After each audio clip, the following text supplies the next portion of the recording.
It's magic time. It's magic time. It's Motivate Magic Time here on a podcast this lovely Friday. Should we rebrand it? Motivate Magic Time. Motivate Magic Time. Yes. But we're not going to do like a magic mic Motivate Magic No, Time. that would be too weird. far. Yeah. That'd be too far. And the problem with everything on the internet now is it's forever. Oh, yes. We know that. So I do not need the magic mic moment. I think we're good with it. Yeah, let's save the world. Let's just keep it to business and financials. Save the world from the pain and misery of seeing me shirtless. Yeah. I have to see it every day, and I'm only one man. Can only handle so much. What's a man to do? Well, we hope everybody is having an awesome week. It's Friday. Looking forward to the weekend. Funnel cloud spotted 1 mile right at 95 in Deerfield Beach. If you're in Florida, watch out for the funnel cloud that was spotted. Hope everyone else is doing A-okay, though. Wow, that's a little weird of an alert to get on the old watch as we're starting. Good to see everybody. Hope you're doing well. Hope you are all doing better than the stock market. Oh, yes. Which is not awesome. It is definitely not awesome. It's been a little rough. It's probably an understatement. Yeah, obviously we've seen some pretty tough numbers lately. We're making a call. Oh, hang on one second. I'm sorry. Just because I think it's really important that we always look to see what's going on out there in the marketplace of what could affect and impact your clients, so most definitely. When you are looking at these things, keep in mind that small adjustments in small things can have large impacts in large environments, if that makes sense.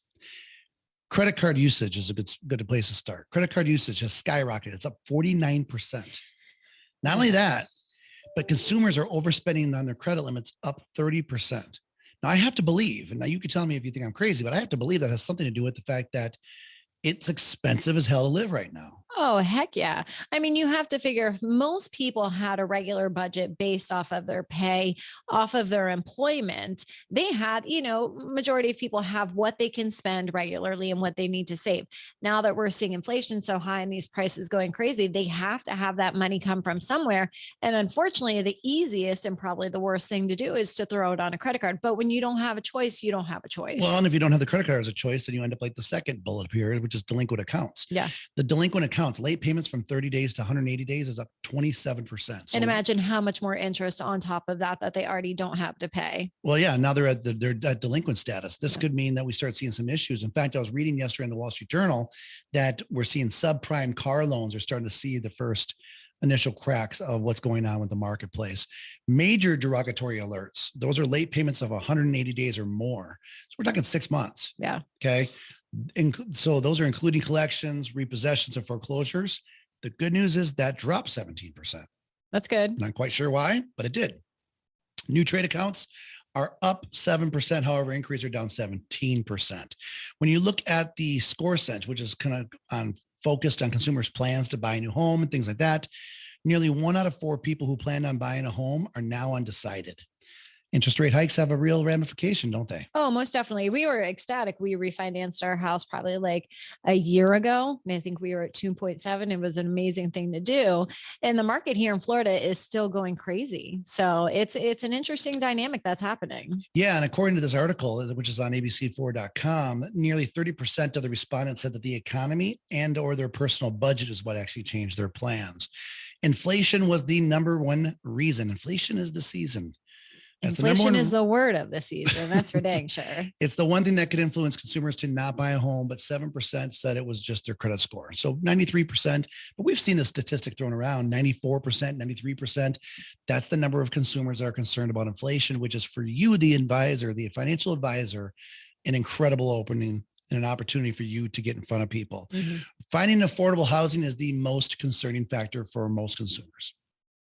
We've seen it here in Florida. It's crazy. Yeah, it is. Yeah. I mean, you know what the average rent is right now? I think it's like 3,000 or something ridiculous. Average rent for a 1-bedroom house. Yeah. So for a 1-bedroom right now is $1,900. Yeah. That's insane. Nationwide. For a 1-bedroom house. Mm-hmm. Yeah. And imagine, I mean, most people, unless you're a younger individual or, you're not married, you don't really necessarily have a 1-bedroom. You have kids, you want an extra room. It's 2, 3, 4. And that number is just skyrocketing. And even to rent a house right now is crazy. Well, not anymore. The kids are too damn expensive. No more kids. Everyone. Cut the cord. You heard it right here, folks. No more kids. No, I mean, there's people that are panicking right now, and there's some good reason for it. We're seeing some major concerns, but this is where, with all the respect, advisors, this is what makes or breaks your career. These time periods are what really puts you out there. To are you a true advisor, or are you just only there during the good and easy times, right? I started my business here in Florida during the 2007, 2008 issues that we had. And if you were familiar with that, if you weren't familiar with that, your head was under in a rock or something. But I was able to acquire the majority of my clients during that time period, mainly because their advisors suffered from a very serious illness called ostrichitis. You ever hear that? Oh yeah, I think that's when they stick their head in the sand and say, "Don't worry, it'll come back." Yeah, this is definitely when an advisor earns their stripes and also really earns their clients' trust and loyalty at the same time too. Well, and it really lets you know if you are a true advisor or Yeah. not. Who are you in this Versus, for? are you selling something? Or are you really helping people? Yeah, who are you in this for? You or them? So there are things that you want to look at when you're trying to talk to your clients about putting their mind at ease, because the last thing that you want is a client that's in a panic situation, because when they're in a panic situation and they're making emotional decisions that really have nothing to do with mathematics, Right. Those are the type of decisions that can end up having huge issues, short and long term, for the clients. And so we're here to kind of give you some tips, different things you can do if you receive that panic call. But the first goal before you receive the panic call, Cass, would probably be to reach out to them first. 100%. You want to be the one who's being proactive and calling your clients, doing something to communicate with them. You hammered out a video yesterday to all of your financial planning clients, and let them know, hey, this is what's going on. This is what our strategy is to help you. Obviously, not on an individual basis, but overall as a firm, what that theory, what that philosophy is, and then letting them know, if you have questions, here is my calendar link. Please book a call for me. And doing something like a video is a great way to really utilize your time, get in front of your clients, and it can still be personal, and then follow up with those calls. Yeah. Quick tip.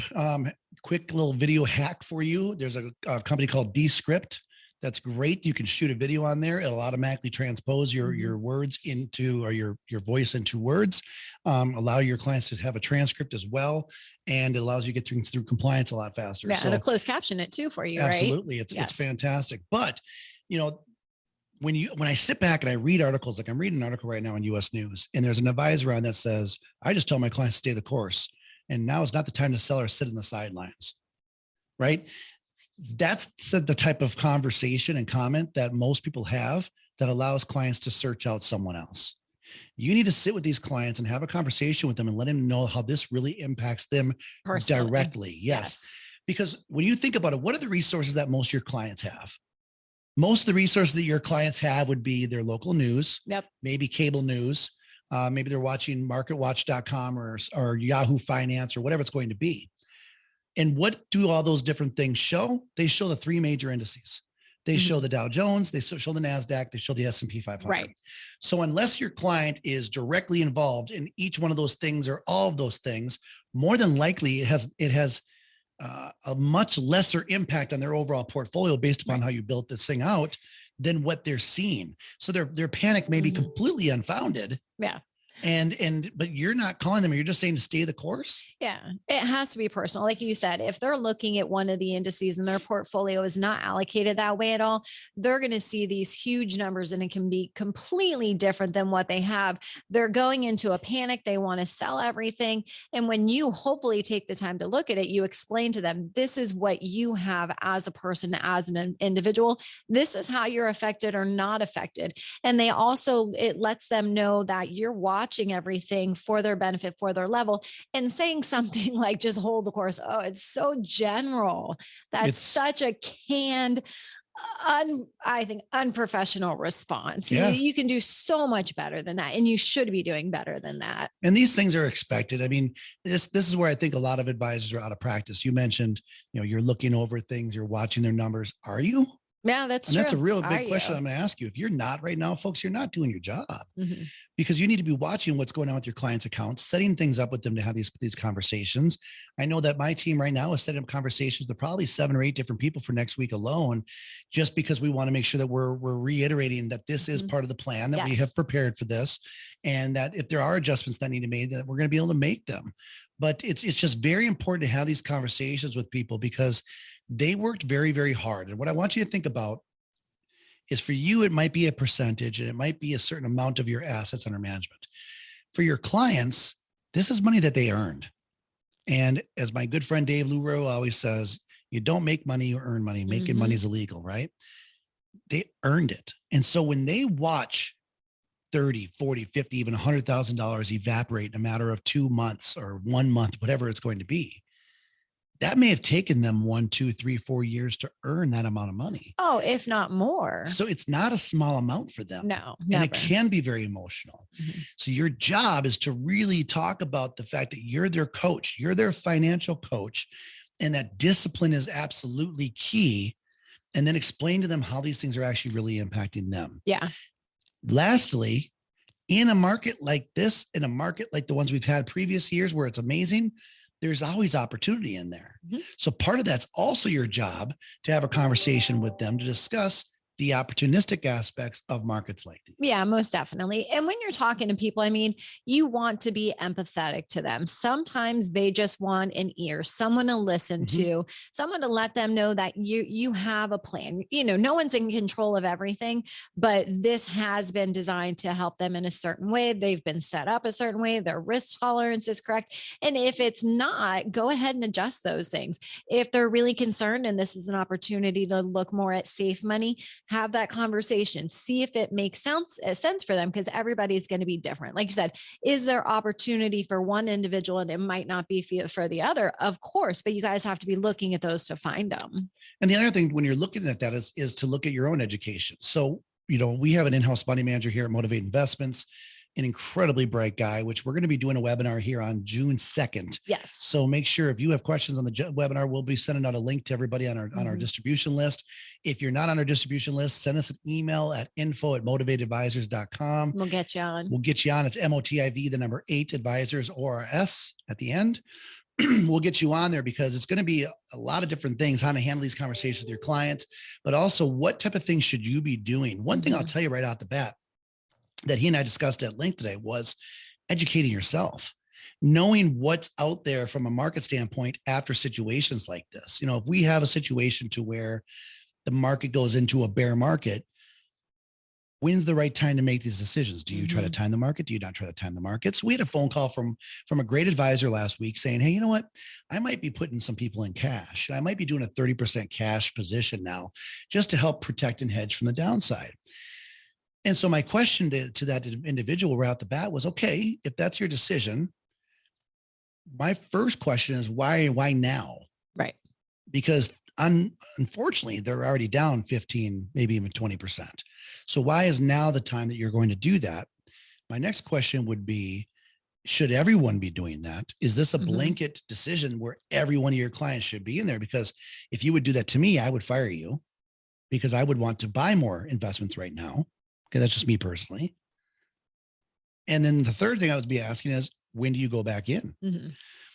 And if you don't have these disciplines, if you don't understand what the characteristics are, or what's out there within the marketplace, you could be doing some pretty big damage to your clients' accounts, short and long term, as well as your own reputation. Yeah. All of these decisions, they need to be data driven and not emotion driven. When the market is like this, everyone's emotions are high. You as the advisor, or the clients can be. So I really think it's your job and responsibility, to kind of level that out, but use data and statistics and math and, your education to really find out when is going to be the best time. Sometimes we don't know, but you always can have a strategy to be looking at. And it's so hard to not get emotional in a time like this. I mean, there's so much emotion when you talk about. I can't watch the news anymore, just in general. You watch the inflation numbers, you watch the concern about the baby formula. Yes. You see gas prices. You see places like Washington State that are preparing for their bottom line. Yeah, Well, It and just it takes you scary. back, to the beginning of the conversation when you said people were using credit cards. Imagine those individuals who are retired and they're on a fixed income, Mhm. or they know exactly, we sell plenty of annuities and they're income driven, and we're basing that off of what is the necessary number that they need based off their social security and their investments. Now that number is completely skewed, and all we see is everything getting more expensive, more expensive. So what are we going to do to help that, to level them out, to make sure they're okay?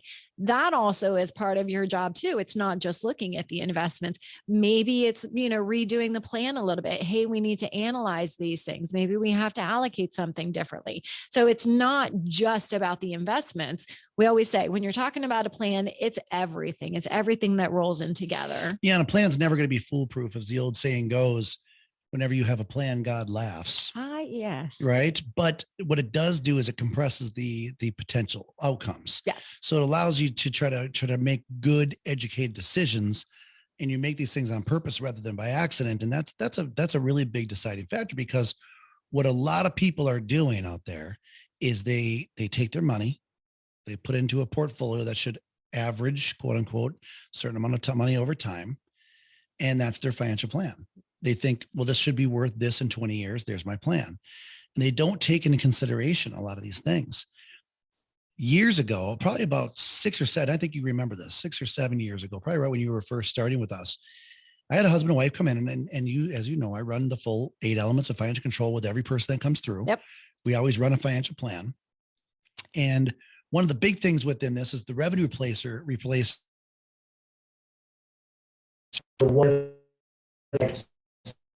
taxes go up. What if inflation goes up? What if there's a premature death? What if there's a medical need? sure Anything. Any of those type of scenarios are very important to make sure that you are prepared for those situations, so it doesn't impact your income optimization. So I was going through a plan with these folks, and they had paid me for the plan. We got, we're at the point then where I was showing them what they have, how what they had works, and how different life events affect them. And we got to the word inflation. Oh yeah. You remember, exactly where I'm going now. And the tough part was I had inflation, and I was using historical CPI. I wasn't even using anything crazy. No, it was like 2.9%. Yeah, I was going to say, I think it was like 3%. But it was something, but it wasn't a big deal.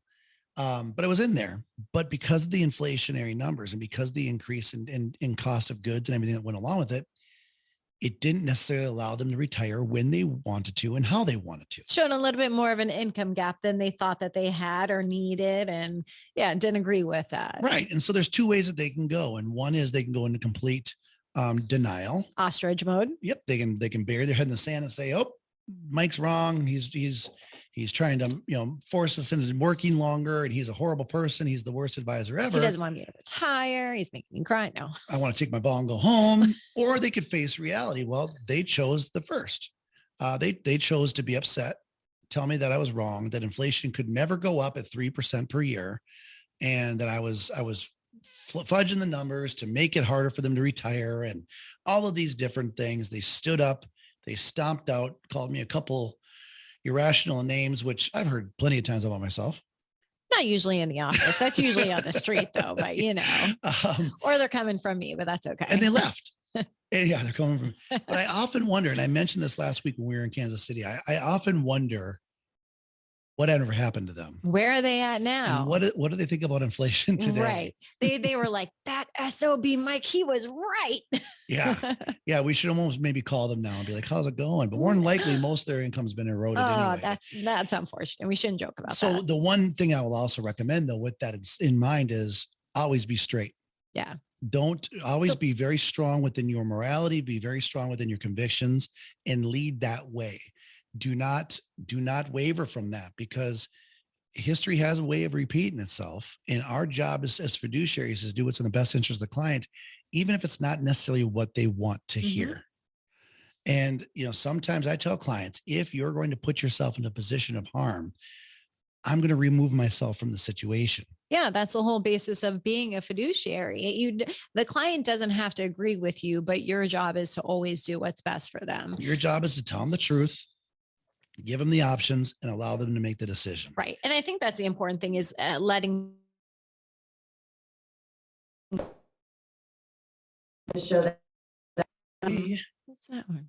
Bring me tonight to a river. Oh, that was like 80s. Wash my illusions Anyways, away. but it has to be the client's decision and they have to feel good about it. But ultimately, the question is, okay, this is what it is. What do you want to do? Yeah. And they make that decision. And and then after, this brings back the whole conversation, you are there to support and guide them through everything. And you will have a client for life. And referrals, hopefully, if you're nice. Families go through tough times, right? This is a tough time right now. I didn't mess up today. That was all you, my friend. Communicate. And what are the best ways to do that again? What are the best ways to get stuff out to people? Make a phone call. Yep. If you're looking for something efficient, make a video. It can be personal. We've said this a bunch on the podcast. Shoot it on your cell phone. Make sure it sounds good and get it out to everyone.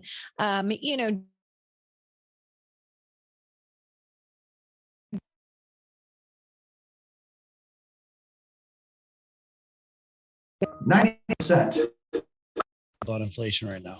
Let's talk about it, guys. Make sure you're the one that helps them get through this. Most definitely. June 2nd, make sure you jump into our Motivate webinar. Motivate Investments webinar. We're going to be detailing a lot about this inflation, the market, and the different strategies we're using. So have an awesome weekend, guys. We'll see you there. Thanks for joining us in our shortened version here of the Motivate Magic. Take care, everybody. We'll talk to you soon.